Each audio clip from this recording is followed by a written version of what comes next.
And after I left banking, I guess I always wanted to get into real estate, but I was doing very well with my career, and my ex-wife would not support me taking that uncertainty.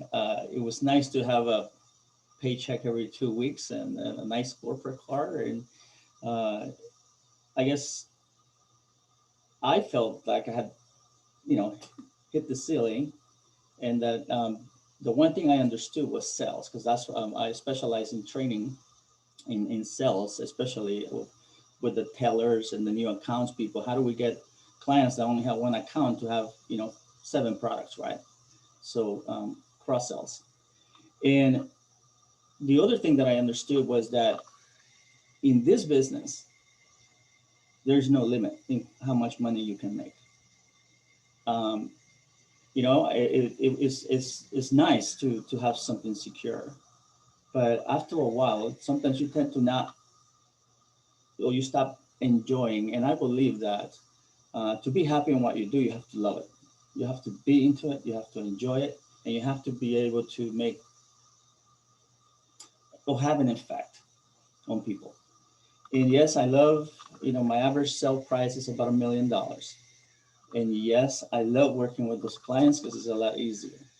But you never really enjoy the process until you have to work really hard for that smaller client. Those clients under 500,000 sometimes are the hardest ones. Yet, when you give those keys to those people that have worked so hard to get the first home, it's a totally different feeling, and you'll get to experience that. Um, so, Max, why don't we start with you? Very brief. How long you been in business? How long have you had your license? Have you done any deals, or what are you working on currently? So I've been in the business about since beginning of October. Passed my exam end of September. Haven't made any deals yet. I'm just now starting to get more comfortable with cold calling and learning my scripts. And it's been cool. It's been great. Excellent. Do you have any leads that you're working with? Anything that it looks like it's getting there? I've got one good lead from a friend who wants to get a condo in the next few months, and Okay. But yeah, that's pretty much it right now where I'm at. Perfect. What do you consider to be your job, your main job right now as an agent? My main job right now is just trying to make connections, learning as much as I can, just trying to soak everything up like a sponge. And yeah, just getting more and more comfortable talking to strangers and talking to my friends about real estate. Okay, perfect. Richard, how you doing, sir? You're mute. I'm sorry. I said, how did I know I was going to be next? Okay.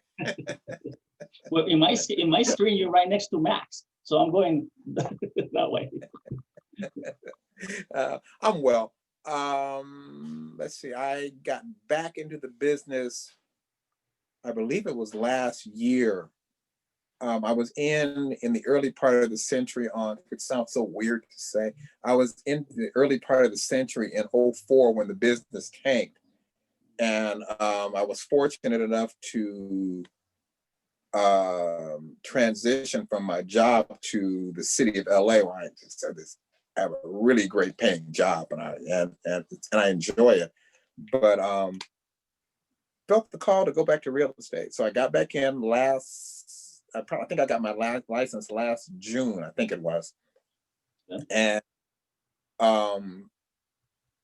I made a sale.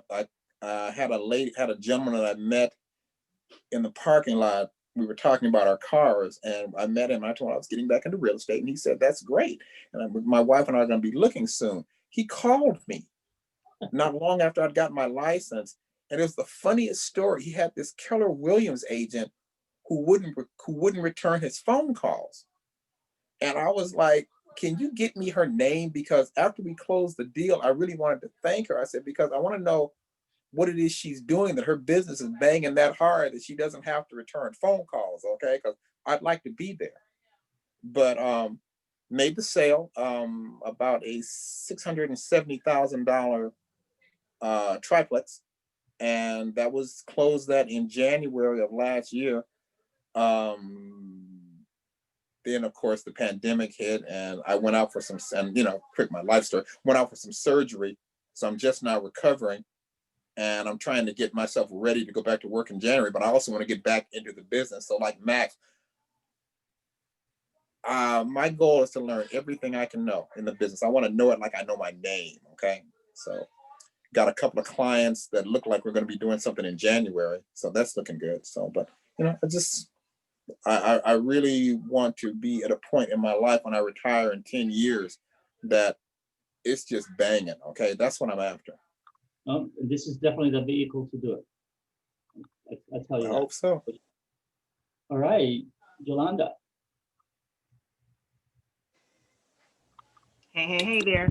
So, with me, I just started with Keller Williams in the real estate business in October, all brand new for me. I come from the field of higher education.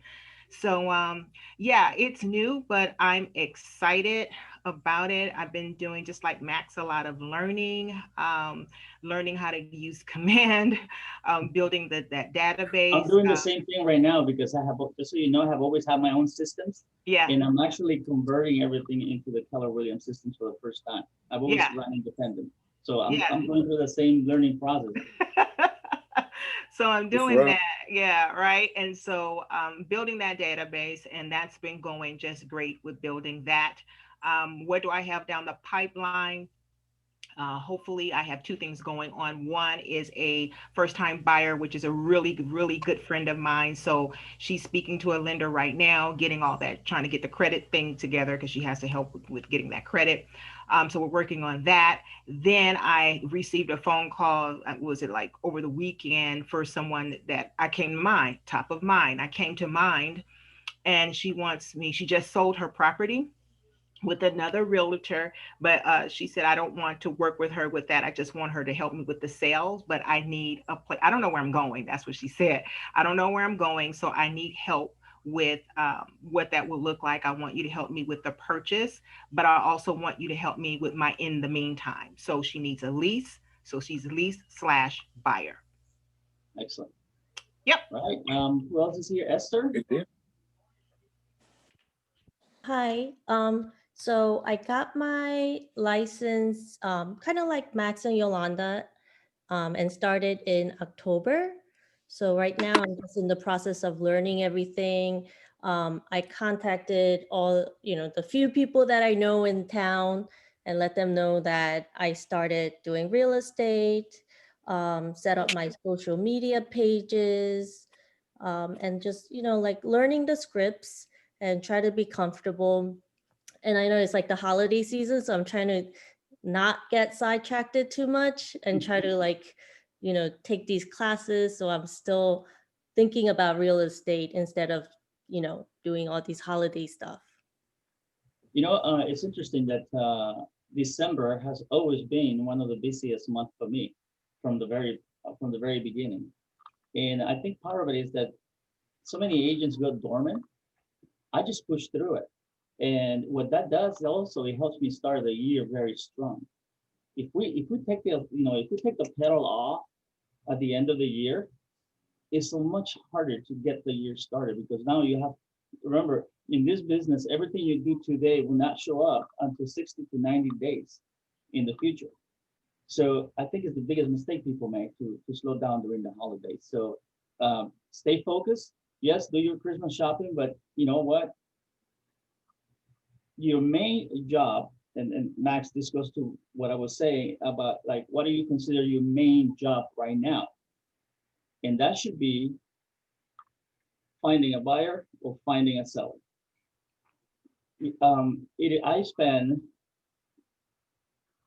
I came with a big book of names. I had like 4,000 people on my phone just from the community contacts, past clients, all of that.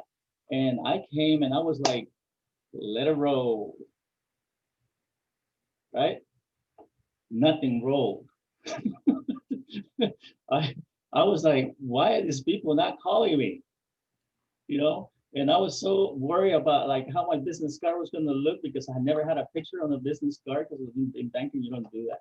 I wanted my website to be perfect. I wanted everything to be ideal. And guess what? I was not doing. I was not calling people. I was not. I was the secret agent. A lot of people, I will go to an event and they're like, "Are you still in banking?" Or people will refer to me as I was still in my old career. That told me I was not doing a very good job of letting people know about what I was doing. Okay, Sully.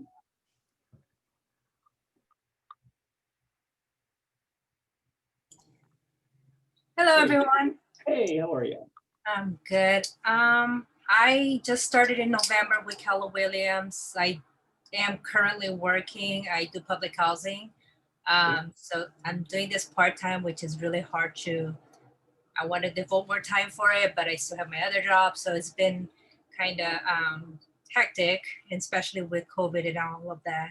But I have a few leads, but I don't know how many of those are going to actually um, go through. And but it's still the same as everybody else, trying to learn command, trying to figure out all the forms, all the procedures and everything. Okay. Well, and then just like everybody else, and I'm glad that everybody's so new, just because you are in the right place. Keller Williams has one, is one of the best training companies that there are. In this kind of program, you're not getting it from an instructor that doesn't practice real estate. You're getting and that's why we'll touch on the materials that we have. But I hope that if anything I do today, I would share actual experiences, actual connections, and how to actually attract the buyer and how to connect with the buyer and how to engage them and how to close it. Okay, so that's my goal for today. Cecilia, Hi, can you hear me? yes. Um, I've worked full time as a flight attendant for 25 years, and I got my license, real estate license, about 16 years ago, and I've always done it part time. And I was always at a smaller company. Like I started out at Nakoka Realty in Gardena, and I had a partner that was more experienced than me, so that kind of helped. And then since I just did it part time, I hung my license at TRG. And I've never been part of a big, structured company like Keller Williams. And I had always wanted to join and learn more. And so I'm really glad. I wish I wish I had done this sooner. Yeah, I'm very glad to join Keller Williams. This year I had a pretty good year. I sold a $2 million house in Palos Verdes to one of my friends. So most of my clients have been friends, neighbors, mostly friends and neighbors and referrals. So that friend referred me to their friend, and I sold the condo in Mar Vista for, that one was 370. And then I co-listed my neighbor's house in Gardenas. That was about 550. It was a fixer. Yeah. Nice. So that was this year. Well, so definitely you actually have had a very nice year. And Some years are busy and some years are slow. So it just depends. But I don't know everything yet, but I learn with every transaction. But and that is all the theory, everything you hear, everything you learn in the books. The moment you get a client, the moment you open escrow, you go like this. because it's just almost like taking the exam, right? It has nothing to do with real estate. Okay, so there's stuff that you learn to pass the exam. Like, why? but it is what it is. Yeah, So, there's so much involved. And one thing I've never really done is cold calling, because I've always done it part-time and just, work with friends and stuff. So I want to expand my business, and I want to learn how to cold call and get more business. well, and for some people, if you have a good, network of friends or extended family and what have you, I mean, that in itself could keep you busy. Now, if you don't have that, then it's a little harder, but yet it's not, the end of this. I mean, like Max was saying, it's so easy because as long you don't have to, I personally, in the beginning, I had a hard time because I hated scripts. I said, I can pull this off. Well, soon enough, you realize that you're trying to reinvent the wheel, right? You're trying to recreate something that's already there. And all you have to do is don't try, like right now, if your main focus is to contact people, please master 1 or 2 scripts. Don't get too busy with so much information. I always, I used to teach this class in person. I always tell, I don't want the smartest agent. I don't want you to become the smartest agent. What I want you to become is an agent with business. Okay, because sometimes we get so busy into the. I'm not saying don't learn, but what I'm saying is we get so busy in becoming smart and becoming and learning everything that, like I tell you, with the moment you open escrow, you realize you still don't know anything. So get that escrow open or get that client in escrow, and then you really start in the business. Like Cecilia said, she learns from every transaction. And let me tell you something, there's always something new. Okay. The good thing that we have, based on some statistics, is that the people still use realtors. There's so many other, we all have concepts, or ideas that the people are going to use rep and the people are going to use some other source to buy. What we need to do as realtors is get in front of as many people as possible. I'm sorry, Amir, I missed you. Are you there? Yes, I'm here. All right, go ahead. Same question, just a little bit about you, what how long you've been in business, and also do you have anything I'm going on? working in construction industry for 20 years, and I'm new in real estate. In overseas, I had real estate experience also as a developer and construction contractor. But Okay. here I am new in real estate. I try to catch up and get involved in the contact and working on the scripts. But I didn't start for the cold calls actually. All right, excellent. So you're a good person to know when I do a flip. Right, exactly. I am GC, certified GC actually. Oh, excellent. Okay, because that's something else that I'm adding to my business. I usually do a couple of those a year. Great. Okay, so it's very important to what successful agents do. You as a new person or as a new agent, you need to be able to learn from what they do to be successful. And some of the things that, what do you think are some of the things that successful agents do to be successful? Anybody can just jump in. You have that information on you. I guess it's follow through, no?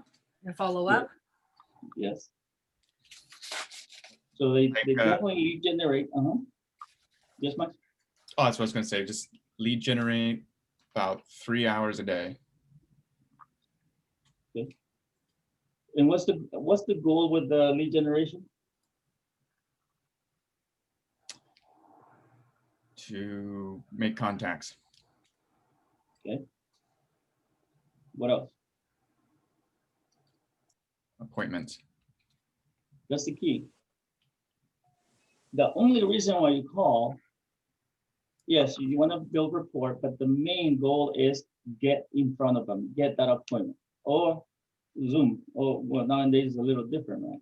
And I will talk a lot about buyers in one of the greatest source of buyers is open houses. And I know we're not doing open houses because of COVID, but it'll come back. And 50+% of people that go visit homes are either starting on the process or they're already thinking of buying. And they're sometimes we make phone calls and you're like, oh, are you thinking of buying or are you thinking of selling?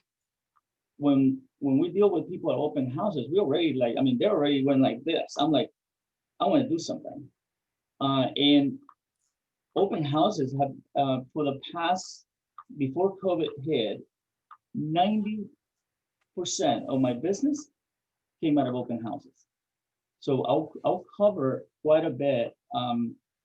Matter of fact, in December, okay, by the end of the month, I'm going to post $4 million of somebody that I met at an open house back in 2014. Sold them $1.3 million in 2014. Just by a text. All I did was send a text and say hi. Okay, just with the follow-up. And through the years, I stayed in touch with them, email, a call. One time I actually ran into a restaurant with them. And I just went and say hi. So I stated in their face. And about 2 months ago, I sent them a text. It was very casual. I simply said, hey, remember I owe you a drink. Because when I saw him at the restaurant, we said we would go to a happy hour, but we hadn't, and it's almost been a year and a half. Okay, he says, wow, you have good memory. He goes, by the way, we're thinking of moving. And I'm like, And so I'm in escrow with their property at 1.6, 1.580. I put it on the market. I do a weekend event. When I list properties, it's a weekend thing. Just because when I do my presentation, I actually give them the CMA for what the property is worth.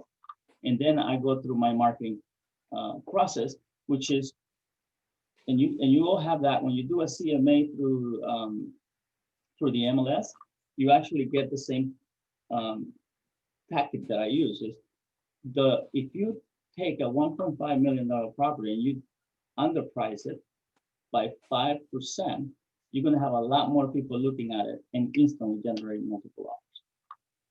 So the property supposed to be, I quoted them 1.58, and they allow me to put it on the market for $14.98. So that 2 days is all I did. I showed it in 2 days, got 4 offers. But you know what the beauty of having a listing is? I happen to get the buyer as well. So now we're talking about $3.2 million. Yep. 1 week. Yep. Okay. So how did those buyers? They just they call from your sign. They call, and you have to, like Richard was saying, you have to return the call. You have to be available and answer that phone.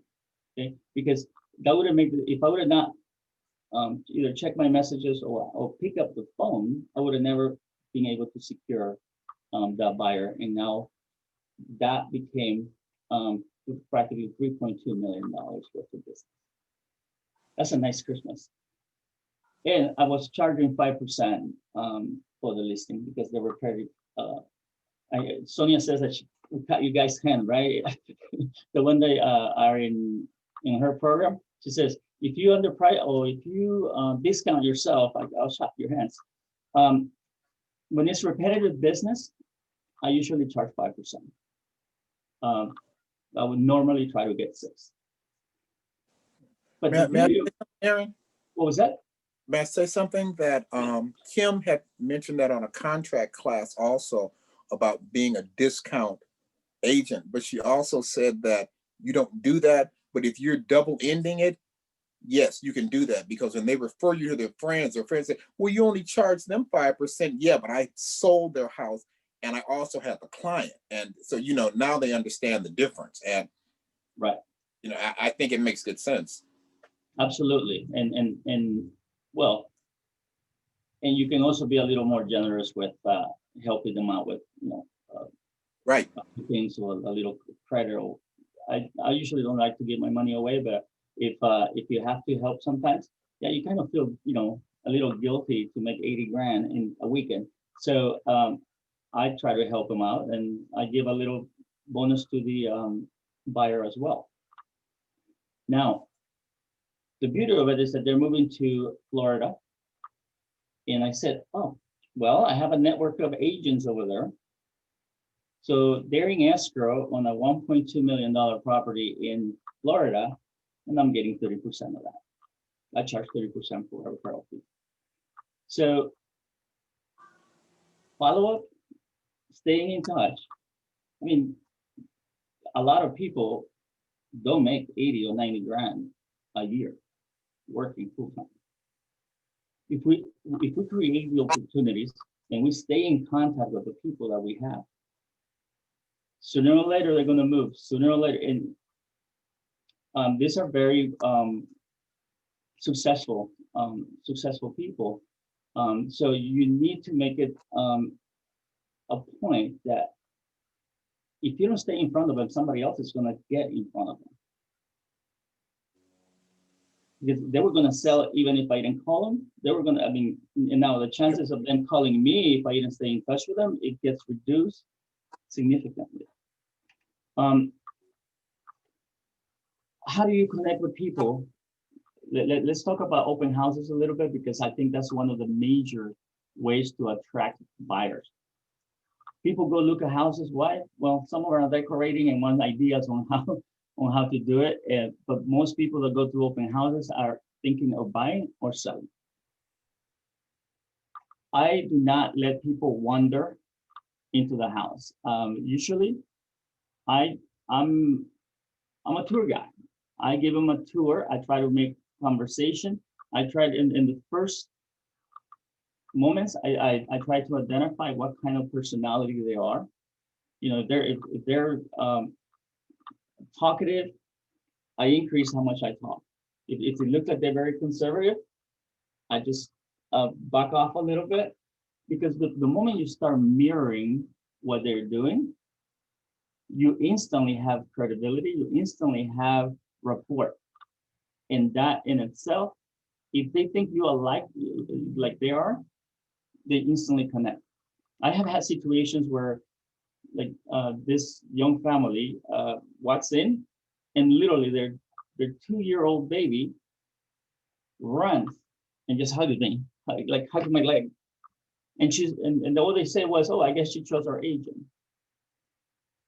And within a week, I had their house listed, and we were in escrow on a $1.2 million right here in the Riviera.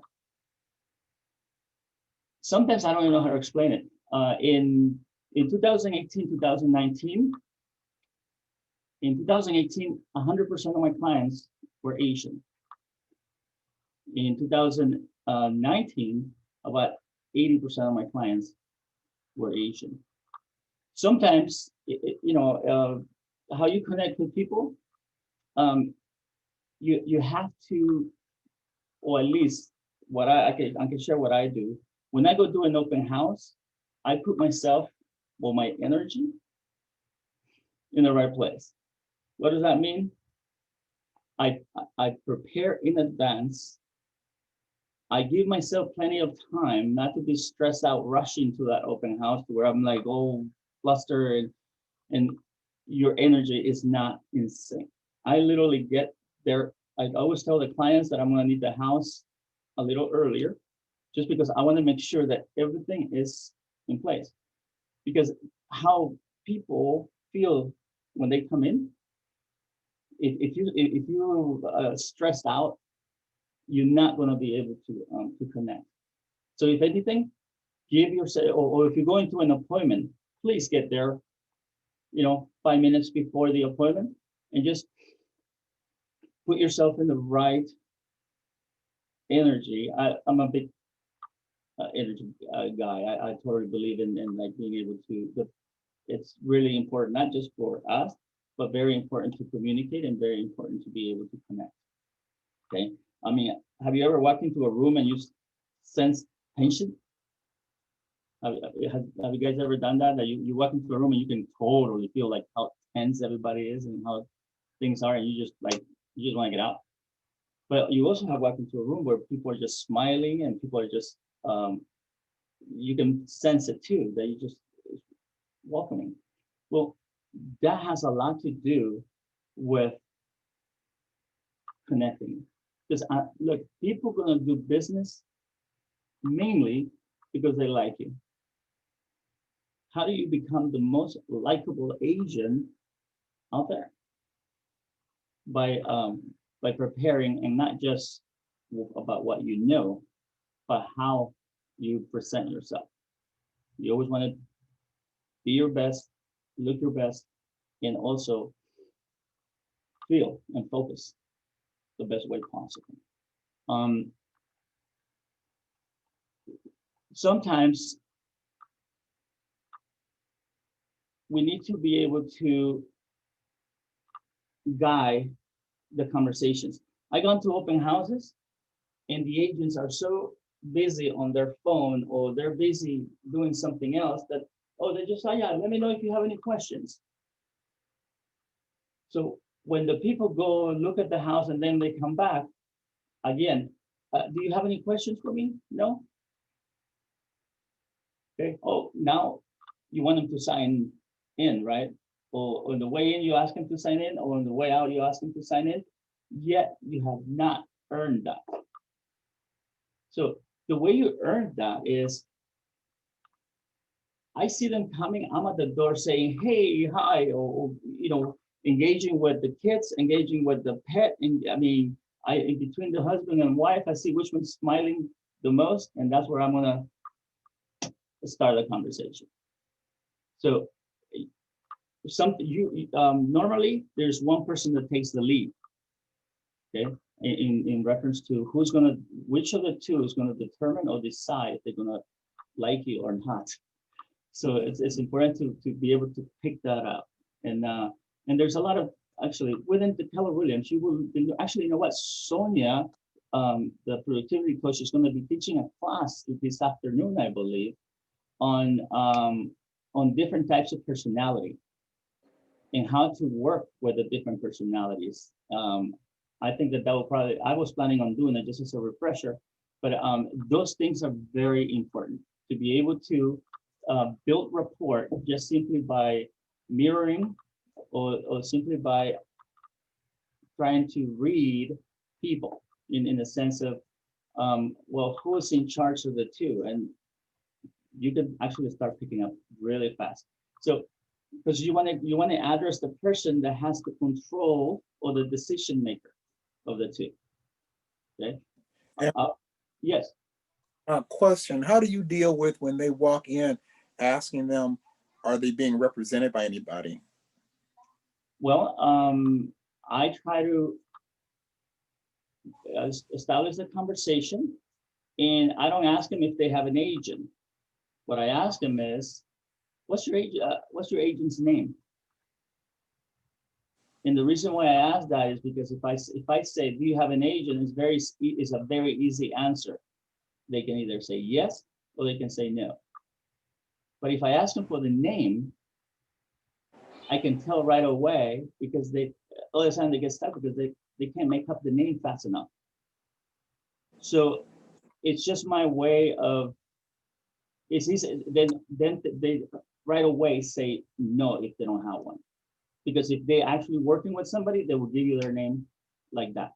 And it also tells me if they don't remember the name, yeah, we're working with somebody, but his name isn't. If they're having a hard time remembering what their agent's name is, there might still be potential there. Why? Because it's not that close of a relationship. And then I start probing about, like, oh, so what is your agent doing? Has your agent sent you this other property that's similar to this one? So I start showing my value Okay. And I have had people literally call me back just because they were impressed on just in those few minutes how much I told them that I do for my clients. And that's the value proposition that besides building rapport, besides connecting with people, what is it that you do? And there's a balance in that. And the reason why I say balance is because you don't want to be too pushy, right? At the same time, you want to show them what you can do and what you are about and why it makes sense for them to have you represent them. I have a quick question, sir. Yes. When you ask them that what's your name, agent name, and they said that, okay, we don't have agent, okay, and they are buyer, what's Mhm. gonna be next step? Have you sent them your contract? This is my question from last session. I didn't get how you manage those people after they said that, okay, you are I am a buyer and you are my agent, and you are gonna be probably double agent even. What's gonna be next? Do you have a signed contract? Do you send for them the contract or ask them to sign the contract to start the process? So if they're interested, like in this last this transaction that I'm in escrow with, the way I did it was they came in, I talked to them and immediately set an appointment after the because I have appointments back to back.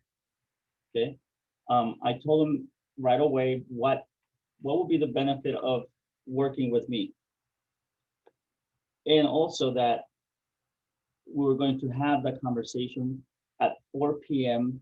We could either do it over the phone or they can come back to the property to meet again, because I don't want to be having that conversation with a potential buyer when other people are coming in, and because it gets very, very uncomfortable. So what I do is I do everything via DocuSign, especially nowadays. So I will prepare the representation agreement via DocuSign. I don't even think about twice about telling them, oh, by the way, so this is how we get started. I'm going to send you the agreement where it says what my responsibilities to you are as your agent. I said, read it, and let's talk if you have any questions. And just prepare it, and then you just DocuSign it. I have not had issues them signing it. When I get a new buyer prior to COVID, I will always do a buyer's presentation. This is why, especially if they're brand new, you want to bring them to a formal setting. We have conference rooms here that you can use. At that time, well, most of my buyer's appointments are with the lender with me. And this is why. By the time I tell them about the lender, they already know what they need to have with them to meet with the lender, which is 2 years tax return, two pay stubs, and 2 months of bank statements. With that, I don't waste a lot of time, because sometimes there's people that you're just going to be chasing and chasing and chasing. So what you do is from the very beginning, you start indoctrinating them into what to expect through the entire process. And the buyer's presentation, usually I let the lender do his thing, and within 20, 30 minutes, we know if they can buy or not. There's some people that might need a little bit of time to either work on credit or what have you. I still go on with my side of the presentation, which is to telling them about the process, what to expect, what happens when, or how I'm going to engage in sending them properties. And this is something I'm going to share with you guys, because how many of you use the concierge feature of the MLS? And I know you're probably not sending a lot of property because you probably don't have a lot of leads, but this is really important. you can either put people on a drip, meaning they just get whatever property meets their description. It's a 3-bedroom, 2-bath. So anything that pops up in a certain area they're interested in, you can put them on auto, and every time a property comes, boom, an email gets sent out to them, right? Don't do that. There's a feature in the MLS that's it's called concierge. Every morning, the way I start my morning is I review, and actually let me see if I can share my screen here.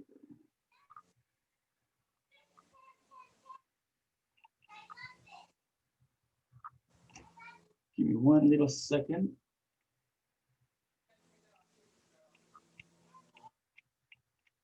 When you do a normal search for, let's say, a property in the MLS, you have the option of how to set that up. And what I do is, instead of putting that an email is going to be sent out to them at 7 a.m. every day, I have the properties pop up on concierge, and I get to review those properties prior to sending them to them. Yes, I have a few people that I'm sending properties to, but that feature also allows me to see when they look at the property. So if somebody looks at a property, I find that as a reason to call them and probe further if they're actually interested in that property. And it also allows me to test, okay, how open they are by doing this. I look, like this morning, let me see. I have 3 properties that are waiting for me to approve them, to go for them, because value, again, I don't want to send them a bunch of junk, and I don't want them to be sorting through the properties if it's what they describe to you. When I do the buyer's presentation, I also do a questionnaire about what they're looking for. What would they consider? Okay, so there's 2 sides to this. Besides looking really good because you're actually sending properties that make sense for them, and it actually looks that you put some effort into it. It also allows me to keep an eye on how engaged they are in looking at properties. And it gives me the opportunity to call and say, by the way, did you get a chance to look at a property that I sent you this morning? Oh, I can send a text saying, oh, make sure to look at a property I just sent you. And sometimes I do it, even though I already know that they saw it. I just want to know what they say. And that way it allows me to measure how open or engaged they are with me. It's just like when you put a receipt on an email, right? That they send you back when they get it. So familiarize yourself with the market by actually reviewing the properties. And that's what I do too, which is it allows me to know what's happening in the different areas where I have clients looking, because I get to see the properties before. Because the last thing that can happen to you is a client calls you on a property, and you're like, what property? When somebody, if I see somebody calling me, I have already seen what they see. Once you start doing it, it doesn't take you too long. And let me tell you, that makes a big difference. It makes a big difference because you come across as you know what's going on in the market. You know what you're sending them, and it's not just a list of properties. You are looking out for them. And that's where your value proposition comes. Because I tell them when I meet with them, I tell them, look, this is what I'm going to do. I'm going to review the properties. So you're going to get properties that make sense to you. I'm going to screen them for you. Okay. So if they don't want fixer wrappers, don't send them a property that is in really bad shape. As a matter of fact, just recently, by mistake, somebody sent a property to, I think it was on a $2 million range, but the property was in such a bad shape that buyer wouldn't live it. He said, I wouldn't even let my dogs live in that property. And that agent lost the buyer. It had to be referred to somebody else locally. I have a quick question, sir. Yes. When we talk with the buyer, what we should not to say. Sometimes it probably happened that somebody is buyer, but they didn't choose agent. What is the deal breaker actually? What is the, most of the time based on your experience that, what we should not to say actually sometimes? Well, never talk bad about a different real estate company. Never talk bad about a different agent. When you get to just engage, we know what we don't like, right? Well, other people are the same way. We don't want to overpromise and underdeliver, but you want to tell them the reason why you make sense for them, and the reason why you're going to have the best interest in mind, and the reason why you are that agent that is going to close them. You're going to have to tell them, what do you do different? So what not to say, it's I would say that it's probably irrelevant in this case, because what you want to have is you want to have clear in your head, what are you going to say? And you have to look at the strength of let's say the buyer, right? And the reason why they're going to be successful. Sometimes people, I'm actually working with a couple right now, which I need to prepare an offer on the property that I show.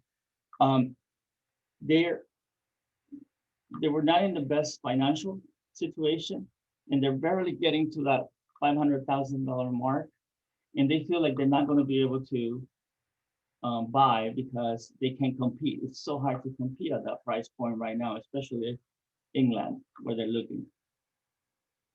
So now you become sort of their coach. Now you become their you motivate them. You tell them, or you focus on their strength to make sure that they stay positive through the buyer process. I mean, there's sometimes we end up not just being real estate agents. Sometimes we just have to listen to people and what their sometimes even insecurities are. So one of the things that I learned recently in one of the classes that I took with Keller Williams is this: you want to make the buyer or the seller the hero of the story. What does that mean? Most of the time, we present ourselves as the hero that we're gonna solve all their problems. The way we make them the hero is that they don't care about your story. They care about what they want, right? What we're there to do is to resolve their need. What is it they need? Well, they want to buy a house, and they want to buy a pretty house, and they want to buy it, with the least money possible, right? So how do we work with that story that they want to accomplish? We got the skill set to do it, but what not to say? Don't make it about you. Make it about the client. And when you talk to them, make sure that you are always building them up, that you always pushing them forward and higher, instead of you talking about yourself, because they don't care about. All they care about is for you to find them the right property that makes sense for them. Okay, so that's really important. Let's keep in mind that the client is the hero, and the way you through the entire process, always, by all means, be professional. For Sometimes, finding, uh-huh. sorry, interrupt you. For finding the property for the people, they have actually different needs. Some of them, have a lot of kids. They need a bigger house, or they want actually the bigger house, but their budget is not. They don't let them to purchase that type of house. How you identify their needs actually? Have you work on it or no? They said that I need a house, and you find for them, send for them, and they said okay, it is right, and move forward. What's is that something did you have that type of process that find their needs before explaining or introducing the property for them? Yes. When I said that I always have a buyer's presentation, part of that process is, and I'm sure you guys have gotten the sheets that it says to qualify a buyer. And what you do is you ask the questions about, or at least I do it. Usually, I don't use a sheet, but I always I have it. You can see this. It's a it's a big binder where I keep. I use at least 2 of these a year, and I keep the information here. But what I go through is, how does your house look like? So we get there. Does it have a front yard? When we walk in, what is the first thing you want to see? You actually walk them through the process for them to paint that home for you. Okay. And that's why when I was talking about concierge, the reason why I do the presentation and then I do concierge is because I can keep my word to them that I'm not going to be sending them stuff that doesn't make sense for them. So by the time you're done with the buyer presentation, you should have asked what the needs are. You should know how many kids they have. You should know if they have a pet, cat, dog, and I write down the name of the cat and the dog. And the reason why, because those are their kids as well. And when you say the name of and you remember the name of their pet or the name of their kid, is golden. They actually love that because it shows that you are that you care, that you're paying attention. And those are small things, right? So now you go into the house. Well, based on the family, part of it has to do with affordability, but ideally, how many bedrooms do you need? Okay. The kitchen, does it need to be open, or is it okay if it's enclosed? Are you willing to do work on the house? So you ask them those questions because you want to be able to provide them the right property, or at least by the time they receive something from you, they're going to know that if they get an email from you, it's going to be a house that they're most likely going to like. But if every day they get an email from you with a house that doesn't make sense for them, guess what they're going to do? They're going to lose interest. Is this sorry?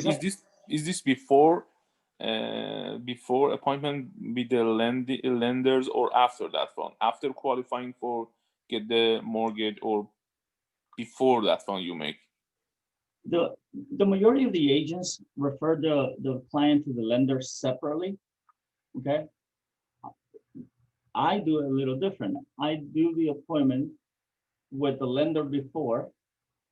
And the reason why is because I want to know, first of all, if they're even going to qualify.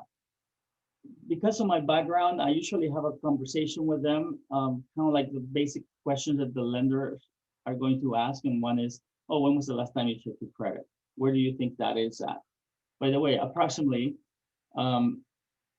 depending on who's going to be buying, I said, oh, are you doing this on your own, or is it going to be with you or your spouse, or is it somebody else that's going to be part of it? What am I doing? Well, if they're telling me that they want to buy a house for $500,000, but the combined income is, $40,000, $50,000, ain't gonna work. So I go a little further. I'm not saying start doing that, but you at least want to know that they are not in unemployment, or they're not, something that will be very obvious, because what you want to make sure that you qualify the buyer to be able to bring them in for the presentation. Because if I was to set up somebody that I did not ask those questions, now I have the lender next to me. I've taken his time. I'm putting my time that I can use it by continually generating, instead of meeting with somebody that is not going to go anywhere. So and quite honest, the easiest people to, or the ones that are willing to talk most of the time, are the ones that are not going to be able to do it. Okay.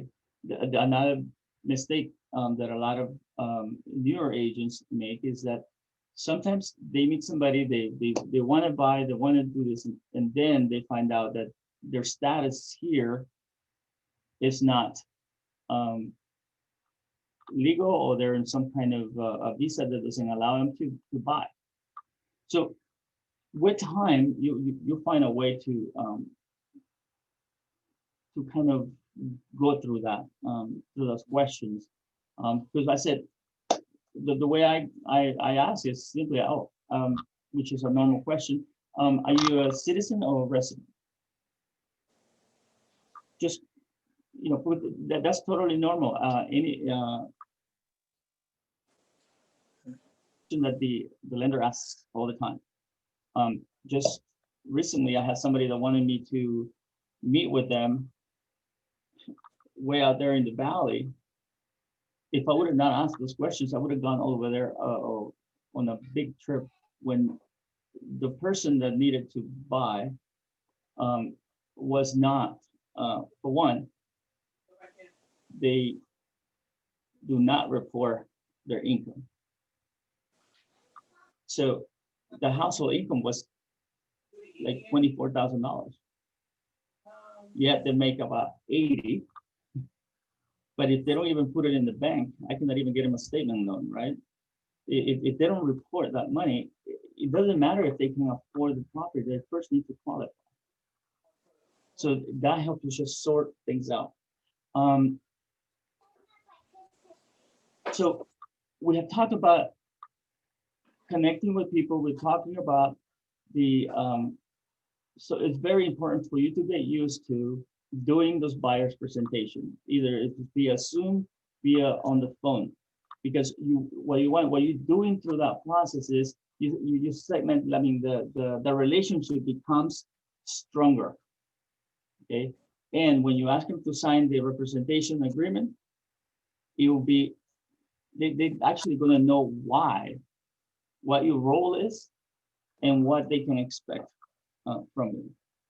And to me, it makes it a lot easier than all the time you say, oh, well, you have to commit to me. This is how we do it. And like, why? You haven't presented your value yet. When you find somebody that's, either an open house or, I mean, your job right now is to tell the entire world that you are in real estate. And how do you do that? Anywhere you go is an opportunity. Any human being in front of you is an opportunity. Yep. And the way you introduce yourself, I mean, well, now we have to stay 6 feet apart, right? But I always manage to talk to somebody, in the sense of, it doesn't matter if they're a little bit of a distance. Ask other people what they do, how they are, and stop telling them who you are and what you do. That's how you actually connect. And why? Because if you ask them, they automatically are going to ask you back. But if you're like, oh, hi, I'm a real estate agent, here's my business card, I hope, are you looking to sell or buy? Do you know anybody that's going to sell and buy in the next 3 or 6 months? Who cares? But if you ask them how they're doing, if you ask them what they do, okay, and then you wait, Oh, so what do you do? Well, I help people here in the community to actually buy and sell homes. Let me see. I'm not, oh, I think I might have a business card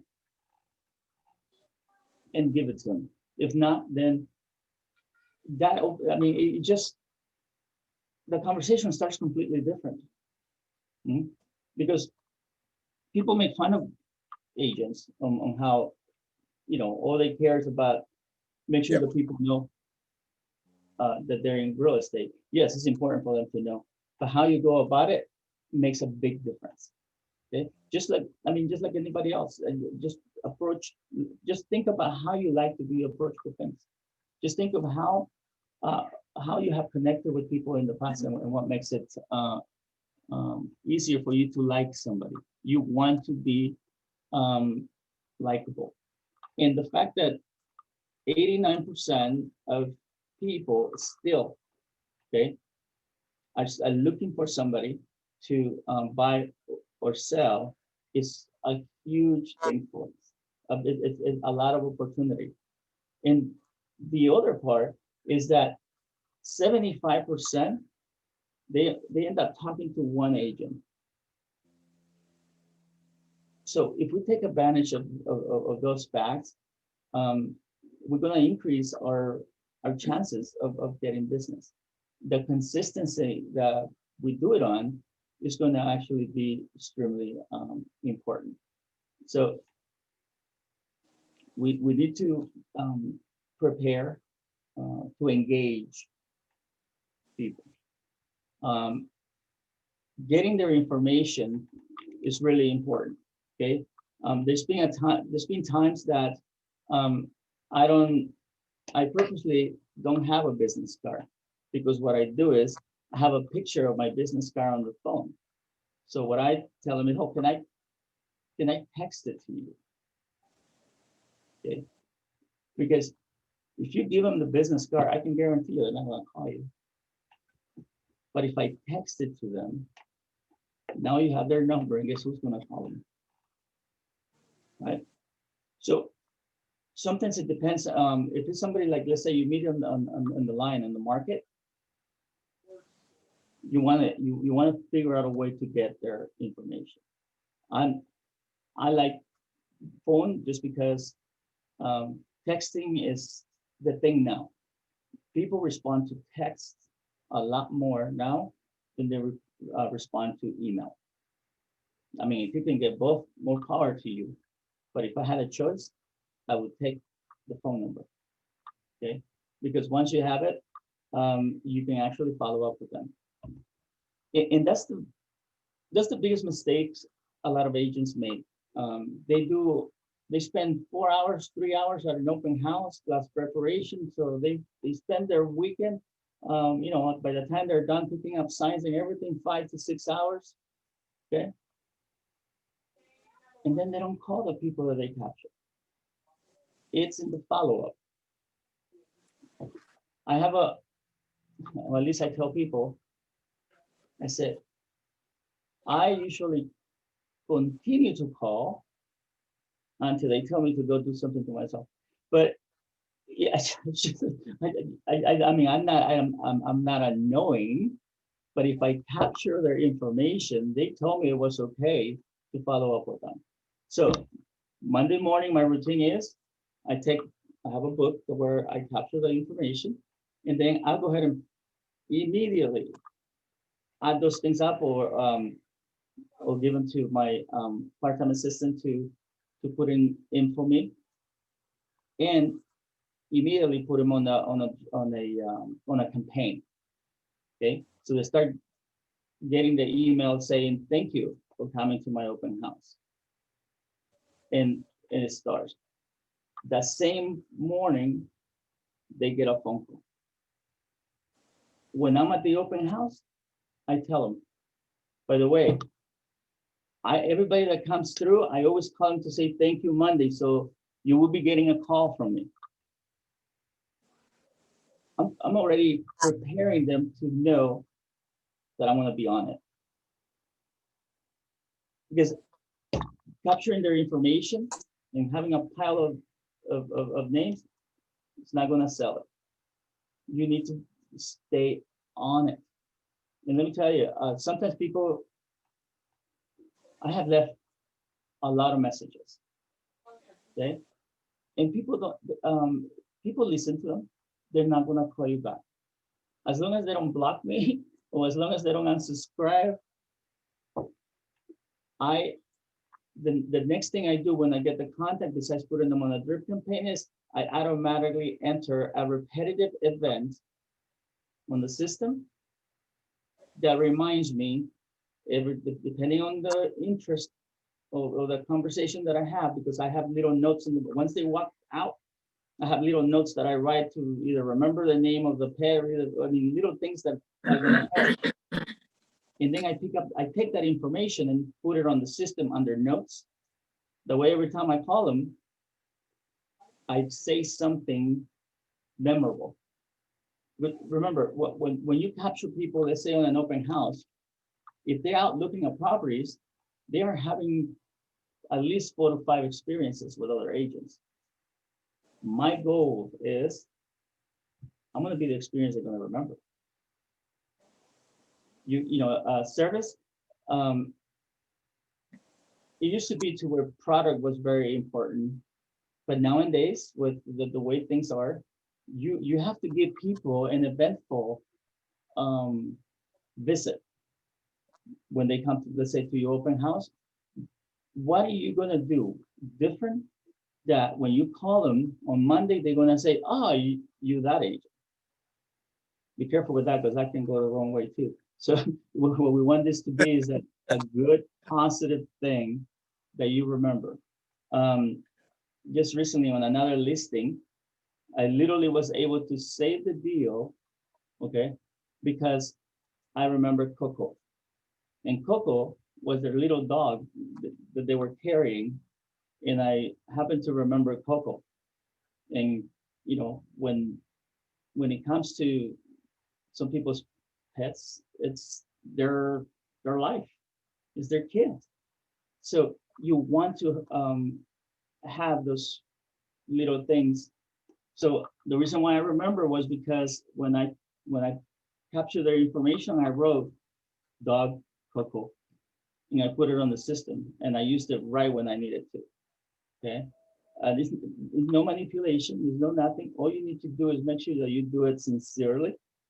Okay, and do it timely, and do it right. So when I follow up, I say, oh, remember, I say, I met Coco. How's he doing today? They will start talking about their dog. I mean, if you ask them about how they're doing, they're probably not going to say much. But if you ask them about how Coco's doing, they really like to talk about their kids, or they like to talk about their animals. That's how you get in. That's how you connect. Okay, and so you touch them, by calling, by email, by text, and make sure to mix it up. Just mix it up, and also keep notes. Because remember, getting a contact is not a lead. You actually have to convert that contact into a lead. Then you have to convert that lead by either them buying or selling. Most of my listings come out of open houses, because I do, when the neighbors come, a lot of nosy neighbors, right? So I'll tell them, I say, oh, how does your house look like? Is it similar to this? Because in the neighborhoods, a lot of the houses are alike. Is it like this one? I said, oh, come in.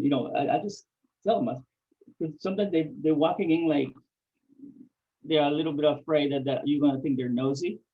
She goes, I'm just the neighbor next door. I said, oh, well, come take a look. The delivery. And usually by the time I'm done doing an open house, I'm pretty tired. Why? Because the energy level that you need to have, look, you need to welcome the first person that shows up there exactly the same way the last one. So eat well, okay? Throw yourself a little bar. I mean, I actually my wife prepares like a little lunch thing for me where I have my water, I have the things that I'm going to need because I cannot let my energy level go down. Because if you do that, it shows. Let me tell you, have you ever talked to somebody that's so tired that it's just like it's so boring? You think they're not going to want to engage with you. So, but if when they come in, you just like, there for them, you need to, well, what happens if you have a very busy open house? Like I have open houses where I have like 60 families coming through. And through that process, when you're in that situation, let me tell you, the one thing they're gonna know is that you are on it and that you like your smile. I mean,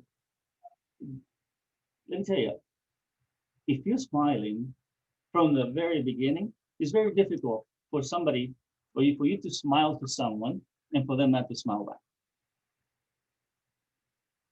So how you come across from the very beginning is going to set the mood for the rest of the tour, right? If you get A them quick smiling, question. sorry. A quick question. Sorry, interrupt you. You show, you get along with the people to show all the place of the places in the house. For instance, if it's a duplex, you show all the bedrooms, kitchen, or you describe for every and each one this house, or no? Just you said you stop there and you explain for them that or if you have any question, you answer them. How you manage the property show actually?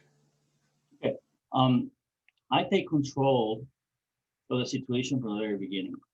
I tell them, okay, I greet them at the door. Practically, I'm like there with the information that I have in my hand, but I don't just give it to them. I use it to tell them, well, this is what you're going to expect. I tell them, here's where we're going to get started. I show them the features of the property. I tell them, like, especially with even if the drawers have the soft close, I tell them, look what this can do. So I'm not just, sometimes we scare the people that come to, let's say, an open house because we just like, we like behind them, following them like weirdos. And, and they cannot even enjoy them looking at the house. But when you turn it around and now you became their tour person, I said, you tell them this is what's going to go down. This is what we're going to do. We're going to go to this level first, or this multi-level, and kind of show them the features and benefits of the property. I do a lot of new property, so I like to show them the latest stuff. And that's another thing. And the reason why you should get early is because you need to know the property. Okay. Aaron, Yes. I'm sorry, quick question if I may. I like that idea of being the tour guide, but do you run into people who tell you, no, we just like to look around on our own, or is that an objection you run into? Very rarely. Okay. Very rarely. Wouldn't think so, because once you offer to be a tour guide, I would think you taking control of the situation. They're like, oh, sure. Yeah. Well, and that's why, I mean, sometimes I do this either like 2 in a lot, like 3 levels, 4 levels. And that's when I say I'm tired at the end of the day, I mean, I'm tired at the end of the day, because if 20 people walk into the house, that's 20 times that I go up and down. So I get my workout done besides that. But maintaining that energy, like I said before, is crucial to be able to, for them to remember you, and for them to engage and to feel like, I mean, you don't want to just literally. I walked. I didn't even identify myself as a realtor here in Redondo Beach. I walked into the property. The agent was actually looking out the window. I say hi, and it was like I walked out and I don't think he noticed that I actually left. And I'm like, why do you waste your time? Because that's a waste of time. I mean, now if you're just gonna open the door, just leave the door open and go somewhere else. But you're there because you want to meet people. You're there because you know you want to connect. And like I told you before, tell them you're gonna be called. Tell them you're gonna call them. Or tell them to expect a call. And it was a little while back. I was very busy, so I would tell them either myself or my assistant will call to say thank you for visiting. It's just something that we do. Okay. A good question. Sorry, Yeah. you know, for instance, right now, the buyers comes to the home, you know, visitors. Mhm. We are greeting and say, how are you? And nice to meet you. And after that, you ask them, they ask you, we are going to, for example, right now I am buyer and I ask you that, okay, I'm gonna, you know, visit the home, and you direct me. I didn't get, you take the responsibility to take the leadership to show the home, or you let them to go to the home, because some homes is smaller, you know, everything is, you know, in hand, and they could see everything is a one flat home. But as I said, it's possible. What's your approach? How how you identify that, okay, it is good to you take the response to take the, you know, to being a tour leader, or let them just go to the, you know, to meet the host, to visit the host? I will always do it. I always even when I have agents come with their clients, okay, I always offer if they would like me to give them the tour. And the reason why I do that is um, because of, for one, the way I list properties. By the time I'm done with that tour, the agent knows that the property is underpriced. The client heard from me that the property is underpriced. So, and that if we end up with multiple offers, I'm only going to counter people that at least come at asking all about. So I'm already preparing the agent. I'm preparing the potential buyer. And if it's my own buyer, of course, I'm telling you, especially right now with COVID, I tell them, I said, so I'm going to be doing all the touching in the opening drawers or anything like that. So if there's anything that I don't do that you want me to, or a door that you want me to open, please tell me. But what you want to do is find the quirky things, find the nice things about the property and feature those. Okay. And that's why when I say get there early, you know how to open the, especially those new microwaves that slide out and the different things that the property do or does. Those are your way of, or the reason for you to give the tour. They would have not gotten that if they would have done it by themselves. And that's how you actually build value of them getting a tour from you. Okay. So, but then again, the follow-up. And the way of staying on that is by promise them you're gonna call them. Because the last thing you want to do is not call them on Monday and now you're a liar, right? So make sure that you block that time to follow up. There's people that I send them an email depending on how I guess when you take the temperature of the buyer, you know, it's either hot, warm, or or cold. Somebody that wants to buy it right now, or somebody that's going to buy 6 months from now, or a year from now, and that's how I kind of measure that, how hot or how warm they are, based on the how soon they're looking to purchase. A lot of the listings that I get, I usually, or when I find somebody that's looking for other property in the area, and I know they don't have an agent, and they give me their information, I usually set up. I always tell my wife, I say, I'll let you know if I have appointments after the open house, because I get a lot of appointments at the open house or right after the open house. Okay, because what I do is I take a list of the properties that are available in the area. I have my laptop to where I can show them, oh, have you seen this property? By the way, I can show it to you at 4:15 today. Sometimes I don't even pick up the signs. I just go show them, show another property. The moment I do that, I got them. Okay, so do not be afraid to ask for the appointment. I mean, I can't wait for open houses to come back. Let me tell you, I mean, I love open houses.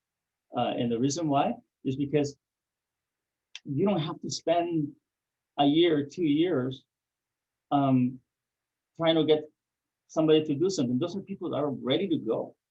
You want to get into production, you want to get, so I hope that soon enough, especially now that the vaccine is being approved, that hopefully in the next 4 to 6 months, we could start doing open houses, because I miss it, because that was a major source of my business. What happened in when we got shut down in March, it was like for a little moment there, I was like, what am I gonna do? The only thing that I did, and it actually worked out really well for me, was I just kept my schedule, because this is what I do full time. I kept my schedule and I just went on my database and I started calling everybody. And A this quick year, question, sir. what was that? Sorry, a quick question. When you gonna go to for the you take the people, the buyer's name and phone numbers, when they, for example, you have 60 people gonna visit the in open house. How you take their phone numbers? Do you have something listing that they could sign at, like checking and check out that we have, or Yeah, I have a book. I do a setup. I even have my own branded books that I bought the rights to. That I one time, just because I gave that book to the client, they end up going up the street to look at another one, and they came back and say that they actually loved the book and that they were interested in the unit in the back. Yeah, sometimes sometimes actually, there's so many stories that I could tell you about, like stuff that just happens, and I truly believe that it has to do with my level of energy in engaging them. I mean, I'm not like crazy jumping up and down, but they know, okay, and they'll remember that I was that guy that was very happy and I was smiling. And like I said, I do not allow anything prior to that open house or prior to go showing property or prior to, I literally try to clear any negativity or any problem that I might have, because that stuff just weighs you down. And what you need to do is you just need to be light and have that energy flow that you're just likable. You want people to, let me tell you, they don't know how much you know, but they know if they like you or not. Okay, so you want to be just the most likable person at all times, and it's going to take practice. It's going to take, like I said, there's times that I just do, besides physically going up and down the stairs, mentally just, it drains you. It's like, it's like doing a class like this for 3 hours straight. Let me tell you, after that, you just need like a little rest time, just because it does take a toll on you, but it's totally worth it. So when you're able to do open houses, by all means, I always ask new agents to commit to at least 6 a month. I usually, I mean, I like them so much, and it's such an easy and inexpensive way to get leads. Yes, I invest, the weekends, and some agents don't like to give up their weekends. I I I think it's crazy not to. Okay. So when possible, if you want to take your business to the next level, master that. Now, but I that's have a something. quick question. Sorry to Yeah. interrupt. Sometimes I couldn't find the thing that explain the questions. The indicate the questions. You said that they have to sign something when the people come into the home. I didn't get. Well, currently, because of COVID, they have to sign the COVID form, the declaration form that they have not been infected or they're not having symptoms and what have you. Right. Now, to capture their information at a regular open house, I have a book, one page for each person that comes in, and they get to fill out basic information, which would be name, address, phone number, and email. They should And fill out, or you fill out for them. They I, should fill out by them. I have them do it. Uh-huh. Yeah, and sometimes I literally, when I welcome them at the door, I walk them over. I walk them over to the counter, and I say, without any doubt, I just say, "Oh, can you please sign in?" Right. And I'm still holding on to my little flyer. Well, after they sign in, I give them the flyer. So to me, it's because if I let them come in, they can go any direction. Right. Exactly. And sometimes you can tell. Sometimes, and sometimes I don't push it just because I can tell that they're trying to go all like the other way, away from where the thing is to log in or sign Right. in. So then I choose to give them the tour first. And what type of information you ask? The name, or just name, phone number, and emails in that form, or there is other information? How long does it take to fill in them? Oh, it takes some. It's very short. It's just the contact information, and then it has 4 questions. How did you hear about me? Do you have an agent? And then it says name of the agent. And then it says, when are you looking to buy? And this is personal. You personalize that one, or it is something common in everywhere? It is law. It's a standard. As a matter of fact, let me show you a second. Hold on.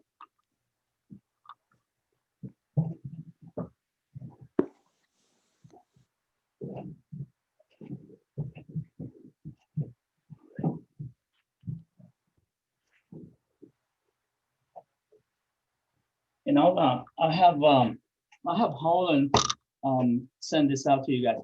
But see this? It's kind of weird because of. Hold on a second.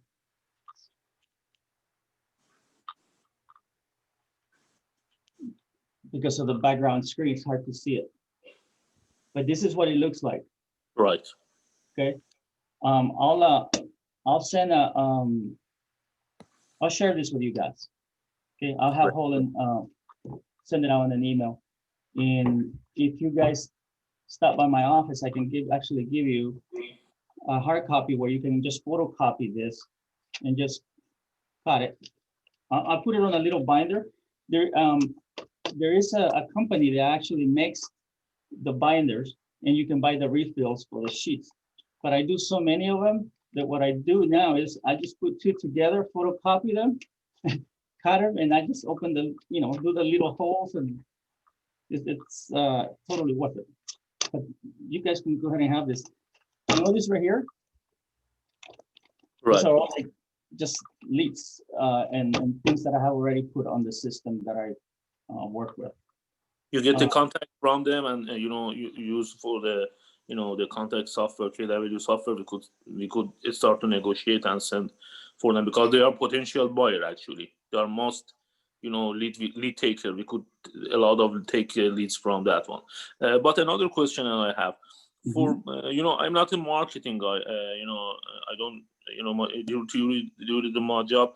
I had background educational background marketing, but I'm not marketing guy. Do you hire somebody to do the marketing for yourself, or talk with the people, or take the leads, What do you think? Is easy to find? Well, as you learn more about command, there's a lot of already made stuff in there that you can use. There's a lot of the campaigns that you can actually just put in, add to your profile, that you can just click on to whenever you add a contact, you can actually connect them already with the marketing campaign that will automatically be going out to them. One of the things that I use a lot is the neighborhood report that goes out. You can set it out for a month at a time, every month or every 2 weeks. And you do it based on the area or based on the address. And with these forms, I mean, some of it can be like fully completed, and some of them you just get partial information. So what you do is you're looking for as much information that I mean as you can get. But if all you have is a name and the number, just call it. The trick on this is follow up, okay? Because you can get all the information you want, but if you drop the ball on the follow up, it'll show you results. Okay, somebody that does a lot of a lot of open houses and doesn't do business, one of two things: they're not doing the open houses correctly, or they're not following up. One of the things that I actually love doing, and a lot of agents took advantage of it, was I used to have people shadow me at the open houses. They were just there to observe. And sometimes I would just, if they felt comfortable, then I will go ahead and have them mirror me in welcoming a client. And then I would just step back. Actual training on how to do the open house the way I do. And the reason why. Quick question. Sorry. How long does it take to open house? How much is the optimum? Is it 3 hours, 4 hours sometimes I sell, or it is 8 hours, or based on the, what is the optimum hours? What's the best time actually in Saturday, Sundays? Normally it's on the weekends from 1 to 4 p.m. Okay, depending on the property, depending on if I have showings or I don't have showings. If like or if I'm like low in activity or I don't have a lot going on, then I like to do them from like 12 to 5. So the norm or what people are used to is from 1 to 4. Okay, but if it's in a busy street or if it's a visible property, then it's up to you. I mean, I've done open houses in the morning. I've done open houses from like 9 to 12. It just depends on the property as well. So there's no, I've done open houses during the week. Why? Because I have a better chance of somebody walking into a property that I'm holding open than somebody walking into the office here where I'm sitting, probably not even making calls. And unfortunately, a lot of people get confused with working, just going to the office. Let me tell you, your job should be finding somebody that is ready to go, meaning as a buyer or as a seller. And the only way you're going to do that is by opening your mouth and talking to just about every person that gets in front of you. Okay. Another thing that you can also do, okay, is network. Call, go to a specific area. Let's say take an office in Keller Williams in Florida, okay, and call and introduce yourself as an agent that where you do business. And if they ever have a client that they can refer you, ask for referrals. That's another way of generating business. Yes, you're gonna have to probably give 25% referral fee, but I'll take anything. So that's another way of actually driving business to yourself. So If you say you don't, well, I don't have enough people to call, well, call agents in other states that can refer you business and introduce yourself. Send them your information. Follow up with them. And just, especially if it's in the family with Keller Williams, it's a lot easier. But I mean, why not? That would be a way to generate business. Okay. And Aaron, yes. I have a question. I know you had mentioned earlier about where do you find buyers, and you were saying open houses, but right now that's not the case.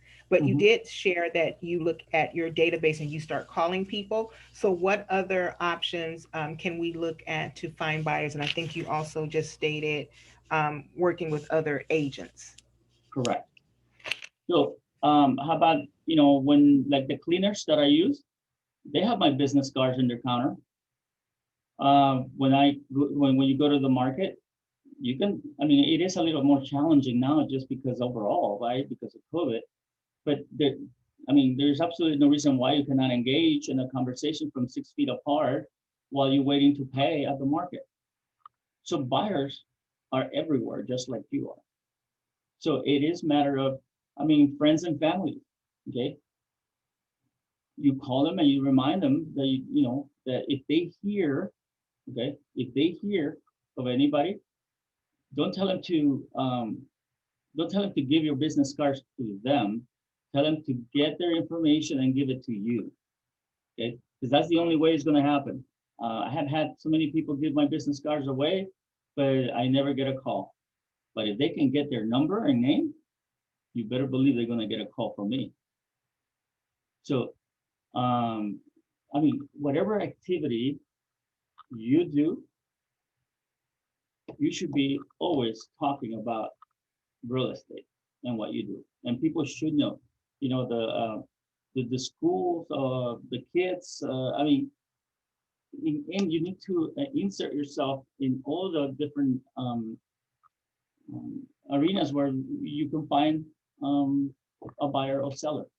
So cold calling, I personally, I don't like cold calling, because I don't have, I guess I didn't have to. But during the shutdown and during COVID back in March, there was a lot of people in my database that I have not contacted. Well, what I did, I started looking, and I was in my office at home from like 8:30 till about 4 p.m.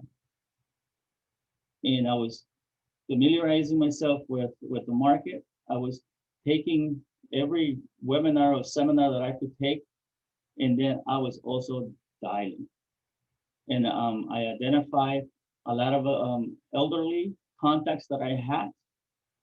I call them and I say, I'm just checking on you. Just want to make sure you're okay. Do you need anything?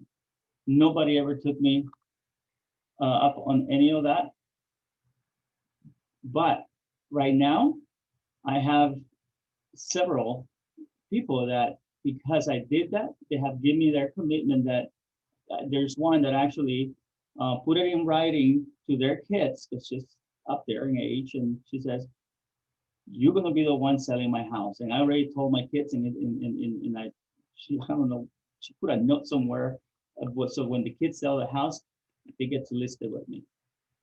Just by doing that. Okay, so that's future business. I hope it's not soon, but that sounds horrible. but it's true. You never know where the next transaction is going to come. Okay, so pay attention when you go to Starbucks. Okay, there's a line there. There's a lot of people there, and if they can afford Starbucks, they could probably buy. So just make yourself visible. I do better. I've always done better in person. I tend to be more effective in person. When I go door knocking, I like it. Like I would do door knocking anytime instead of cold calling. Because I don't think I don't transmit my who I am through the phone very well. Which I'm not saying do not cold call. some people are very good at cold calling and they're very successful with it. Okay, not what I do, but what works for me is to like, you know, knock on somebody's door and just first thing they see is this, it's a huge smile and just saying hi. We can't door knock right now, I know, but we're not on a normal situation right now.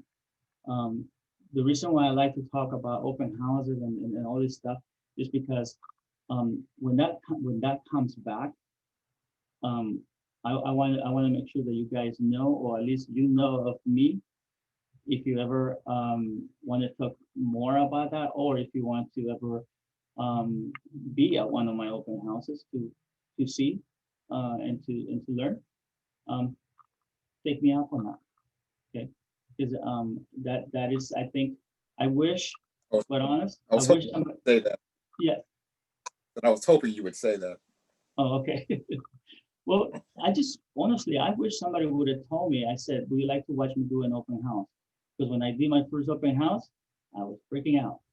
So because it's like, you know, the whole setting up, the whole, I mean, it's just so new, right? I mean, you know, you in somebody else's house, and but now I just take control. If the house is vacant, it's even better. But when people are there, I go and, you know, and meet with the seller just to for them to give, I have them give me the tour. I go, show me the neat features of the house. Tell me why you love this house so much. Okay. And by doing that, when the people come to see it, I'm the expert because now I know all the features. I know the cool stuff about the property. And that allows me to for people like it. People like it when you show them stuff. And what a way to capture the interest, right? Well, I say, because I usually tell them, I say, come see this. You know, I take them to, like, I'm gonna go show them, look what this does. You know, and it's like the next thing you know, it's the connection is there. I have a Again, quick question. yes. Sorry to interrupt you. After after the open house is for the listing agent. For the buyer's agent, we have to go with the buyer to different, to different home. Look, I would say that 90% of the open houses that I do are not my listings. So what you do is you identify open house properties. It's easier to get the open houses from other agents when the property has already been on the market maybe a week to 2 weeks, because listing agents tend to do the first open house. But also in the area, there's a lot of agents that have multiple open house or multiple Right, listings. exactly. And what you do is you offer to do their open house. How we can right now, how we can announce that for other agents? Should we Well, send? right now, Because I asked the other agents why they didn't give me the name of other agents. Exactly, I was going to do that job a couple of last week, but they didn't give me that information. How can I get for example, South Bay's area or Lomito, Carson, or another place anywhere? okay, currently you cannot do open houses. You can only do by appointment only. Right. Now, under normal circumstances, when we can go back to doing open houses, what you do is you go to the MLS and you do the area where you want to do an open house. You pull out all the listings that are active, and then you start. What I used to do is I used to look for agents that were out of the area. Okay, how do you tell that? Normally by the phone number, and then you click on where their brokerage is, and then I go ahead and add it to. Oh,